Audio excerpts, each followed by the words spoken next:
En effet, il y a 50 ans, précisément en 1974, les aînés qui sont là nous diront la date exacte, mais c'était bien en 1974.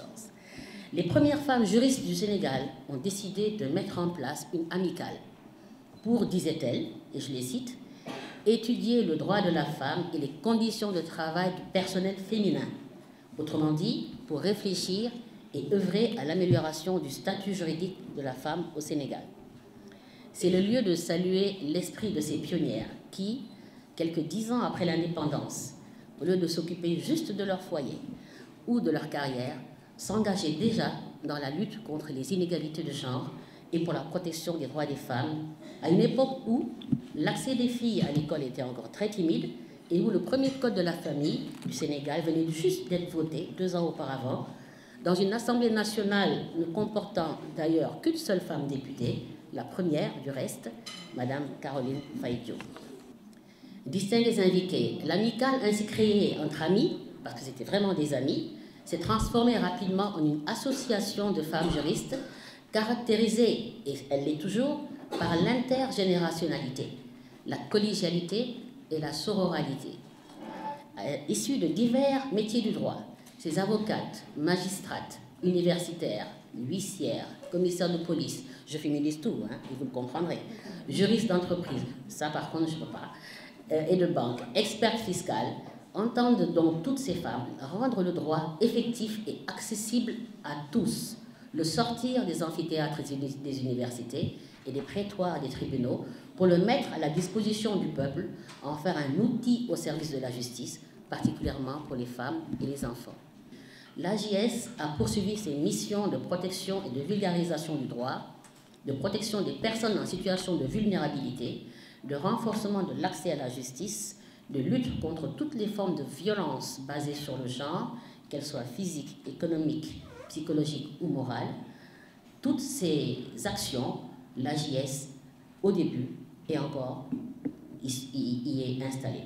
L'association travaille également au renforcement du leadership féminin, ainsi que pour un accès, un contrôle et une influence des femmes dans les instances de décision. Donc pour nos sœurs d'Afrique, elles nous le disent, et plus globalement, au-delà de l'Afrique en général, de l'Afrique de l'Ouest en particulier. Mesdames et messieurs, la célébration des 50 ans de notre association, 50 ans, tout à l'heure, Madame le professeur Fatso me le disait, c'est un âge d'or, c'est l'âge d'or, âge de la maturation. Mais c'est un moment pour nous rappeler notre trajectoire, notre parcours et notre contribution, si modeste soit-elle, à l'amélioration des conditions de vie des femmes et des enfants.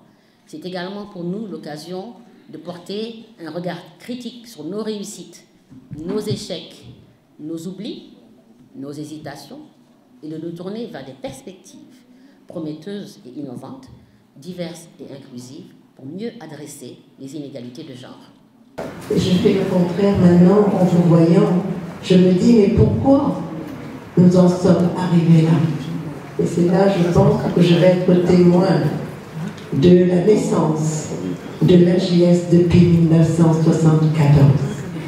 Et là, pour dire qu'il a fallu que depuis 1974, il y ait plusieurs présidentes de l'association de l'AJS. Et chacune de la présidente, jusqu'au nombre de 8, je pense à peu près à ce jour, chacune a fait un travail extraordinaire. Il faut qu'on se le dise. L'AJS donc met son expertise pour accompagner le gouvernement. Et c'est ça l'important. C'est une société civile contributrice qui est aux côtés du gouvernement et donc dans ses efforts de promotion et de protection des droits des femmes. Et ça, je pense que c'est important de le souligner. Tout ce que l'AJS a fait aux côtés du gouvernement pour la promotion et la protection des droits des femmes et des enfants. Et je l'ai dit tout à l'heure, que c'est conscient de cette convergence d'objectifs et de missions, de l'existence d'espaces de coopération que le PASTEF a noué depuis 2015, un partenariat stratégique sur les questions de réforme, etc., mais aussi opérationnel au niveau communautaire avec les boutiques de droit, pour donner plus de profondeur et d'efficacité à nos interventions en tant que ministère de la Femme, mais aussi aux interventions de l'AGS.